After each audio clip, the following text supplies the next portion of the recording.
Hi guys, welcome to Book Time. My name is Julia. Today I'm going to be doing sort of like a haul of October and November. I think I've got 6 books, so we'll go through those, but I also wanted to do just like a general update and currently reading and stuff. Because a couple of videos ago I did my TBR for the Autumn Readathon and I was really excited about all of the books and I read literally zero. I think I read the first 3 pages of Daphne du Maurier's Jamaica Inn. But apart from that, I read none. I've been sick, so I haven't been able to read much, which has been really sad. But I have started reading again, which is exciting. So I'm just going to go through the books I've got, and yeah, we'll see what we've got. So these are in, I think they're in the order I got them.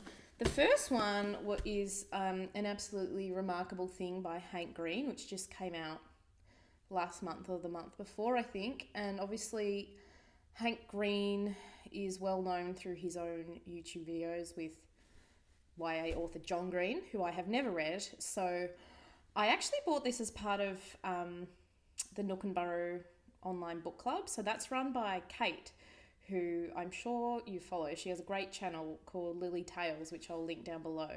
But she and her partner Sim also run like a literary bookstore, like a online literary gift store, if that makes sense. So it's like a lot of literature related gifts. It's really cool. Anyway, they've started this monthly book club and this was their first one. So you ordered like a box and you got this and handy, a cool like wooden Nook and Burrow book club bookmark and a candle and a bunch of other stuff. So anyway, they're on to the second one now, and sadly I didn't even get to read this, but when I do I will go back to the online discussion page and read what everyone else had to say. So basically I'm just going to read the back because I don't know anything about it. In Hank Green's sweeping cinematic debut novel, a young woman becomes an overnight celebrity before realizing she's part of something bigger and stranger than anyone could have possibly imagined. The Carls just appeared. Roaming through New York City at 3 a.m., 23-year-old April May stumbles across a giant sculpture. Delighted by its appearance and craftsmanship, like a 10-foot tall transformer wearing a suit of samurai... like a transformer wearing a suit of samurai armor, April and her best friend Andy make a video with it, which Andy uploads to YouTube. Go YouTube, little shout out. The next day, April wakes up to a viral video and a new life. News spreads quickly that there are Carls in the dozens of cities around the world, from Beijing to Buenos Aires.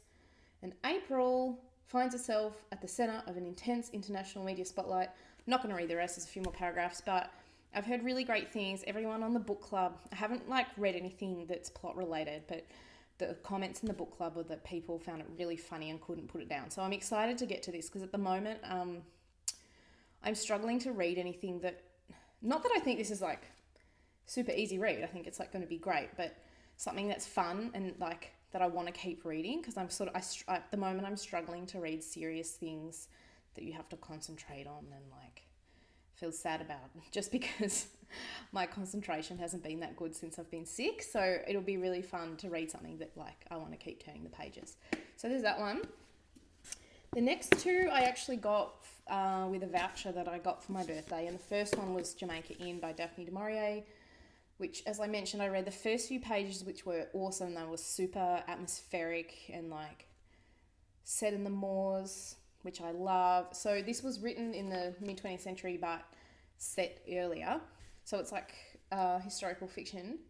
And basically I think it's about this woman, Mary, whose mum dies, so she goes to live with her aunt, whose husband runs the Jamaica Inn, which is an inn on the moors. And I think Mary gets involved in some sort of smuggling operation that's being run out of this inn that somehow her uncle is involved in. I have a feeling there'll probably be a romance. Anyway, I'm really excited to read this. I would like to get to this soon. So hopefully I will. The other one I got with one of my birthday vouchers was Rebecca Solnit's new essay collection, Call Them By Their True Names, American Crises and Essays. I really love Rebecca Solnit. She's definitely one of my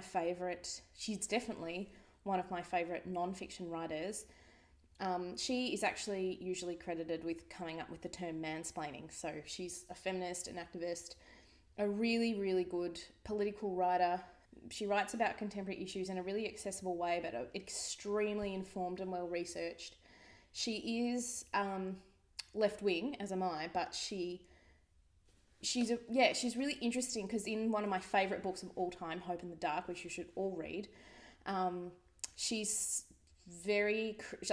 can be very critical of the left wing and some of the strategies that the left uses that she doesn't think have been particularly successful. So anyway, she's excellent. She is really good at outlining ways we should still be hopeful, like in these dark times, about climate change, about equal rights for gender, race, sexuality, about the environment, like everything. She's good. You should read it, and I'm really excited to get to this. But as I said, I'm struggling with, like, I kind of want to read this when I'm in a state of mind that I can concentrate on it, because it's non-fiction and, you know, it's important. So I want to read it later when I will get more out of it.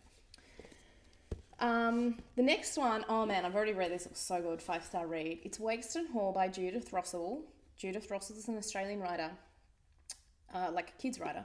And this is the third and final book in my favourite middle grade trilogy of all time, the Stella Montgomery series. So Stella Montgomery is the main series. The main character. I'm going to show you all the books because they're so beautiful. Like, they're like hardcover. They've got this like cloth or wax, I don't know, but canvasy hardcover thing. The other thing that's really beautiful is that Judith Russell actually does all the illustrations. So she illustrates all the front covers, but woven throughout, there's like illustrations woven through the text. But there's also really good, if I can find one, like full page illustrations. And see, this one, the ink's purple. I think in the first one, the ink's blue. In the second one, it's green. So they're just gorgeous. And the stories are awesome. It's they're set in the Victorian era, and they're about Stella, who is an orphan. And yeah, in each book, she's like in a different location and makes friends, and they have like a magical mystery to solve. But the overarching narrative is her finding out about her magical family history, which her evil aunts want to hide from her. But it sounds like, in some ways, if you say Victorian era about an orphan who has to go live with the evil aunts, that sounds like literally every other middle grade fiction novel.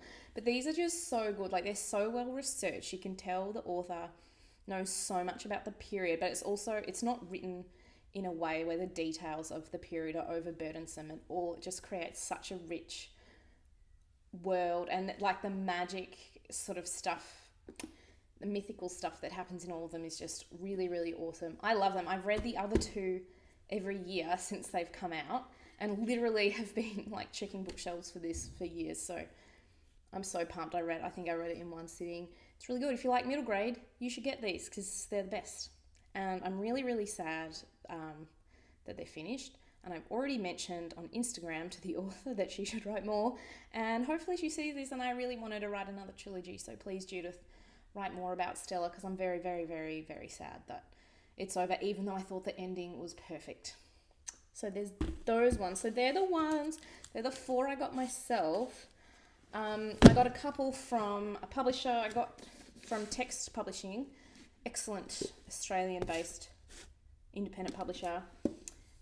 2 of Helen Garner's books in their new editions. So Helen Garner, if you're an Australian reader or writer, you will, pardon me, you will have heard of her because she's like very prolific. This book, Monkey Grip, came out, I think, in the 70s. Yep, 1977. It's very famous. It's a novel.